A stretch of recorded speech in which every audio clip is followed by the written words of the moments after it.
Ngayon po ay magluluto ako ng tortang eggplant. Bawal po sabihin sa kanila ang salitang eggplant sa Tagalog. Kaya lagyan ko po siya ng red bell pepper and sibuyas. Ito rin po ang itlog. Ito na po siya. Hindi pa yata mainit ang aking kawali. Napaaga ang lagay.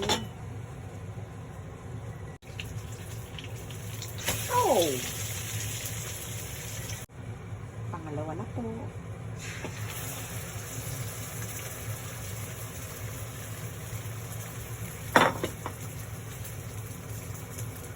Ito na po ang isang batch. Isa. Pinito pa po isa. Ito na po ang pinakalas.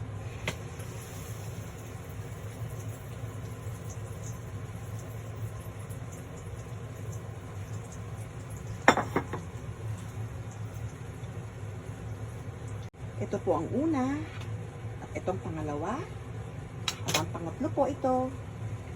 Thanks for watching po. Bye-bye! Ang tortang eggplant.